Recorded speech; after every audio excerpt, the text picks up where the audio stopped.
brought to you by Palvi Agrico. आता शेतीसाठी जे काही लागणार ते घरपोच मिळणार, तेही मोबाईलच्या एका क्लिकवर।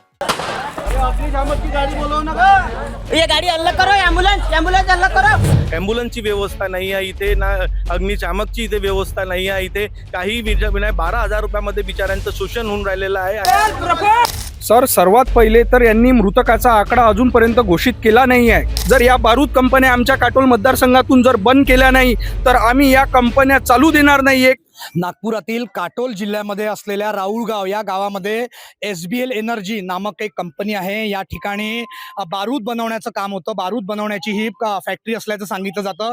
या ठिकाणी रविवारी सकाळी मोठा ब्लास्ट झाला आणि या ब्लास्टमध्ये 17 लोकांचा मृत्यू झालेला आहे, जे या ठिकाणी कर्मचारी होते।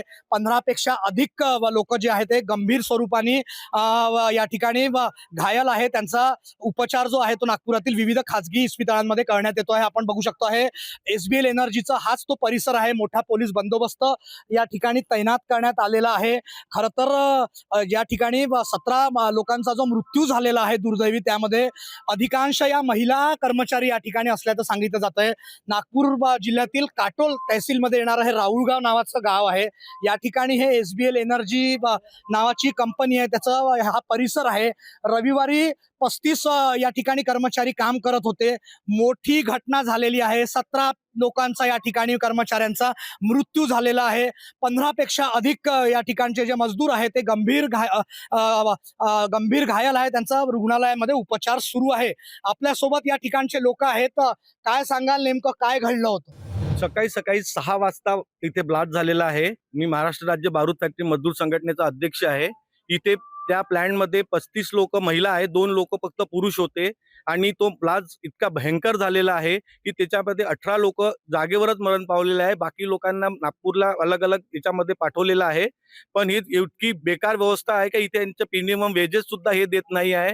कंपनी लेबर लोकांचं शोषण करत आहे आणि खूप बिकट हाल आहे। रस्त्यांची इथे व्यवस्था नाही आहे, ॲम्ब्युलन्सची व्यवस्था नाही आहे इथे, ना अग्निशामकची इथे व्यवस्था नाही आहे इथे। काही 12,000 रुपयामध्ये बिचाऱ्यांचं शोषण होऊन राहिलेलं आहे आणि जे मरण पावलेलं आहे त्यांना आम्हाला 40 ते 50 लाख रुपये त्यांना मोबदला इथे मिळाला पाहिजे, अशी आमची महाराष्ट्र राज्य बारूद फॅक्टरी मजदूर संघटनेमार्फत मागणी आहे। नक्कीच या ठिकाणी आपण बघितलं की मोठा हा हे म्हणावा अपघात म्हणावा लागेल। 17 लोकांना जीव गमवावा लागला आहे या बारूद फॅक्टरी मधल्या स्फोटात।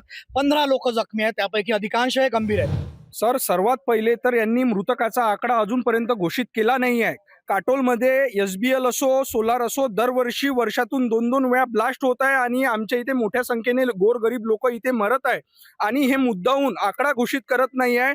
आम्ही आम आदमी पार्टीतर्फे जर या बारूद कंपन्या आमच्या काटोल मतदारसंघातून जर बंद केल्या नाही तर आम्ही या कंपन्या चालू देणार नाही। एक मोठं तीव्र आंदोलन आम आदमी पार्टीच्या माध्यमातून आम्ही करणार आहे। नक्कीच या ठिकाणी आता जे मृतक आहे, जे मृतकांचे परिजन आहेत, त्यांना जास्तीत जास्त मुआवजा या ठिकाणी मिळावा अशी मागणी या ठिकाणी करण्यात येत आहे।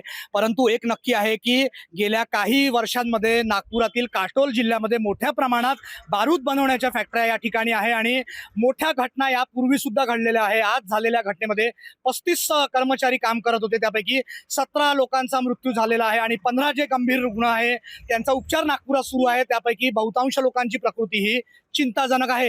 आता या ठिकाणी स्फोट कसा झाला याची चौकशी जी आहे ती प्रशासनाकडून करण्यात येत आहे। योगेश पांडे, नागपूर, मुंबई तक।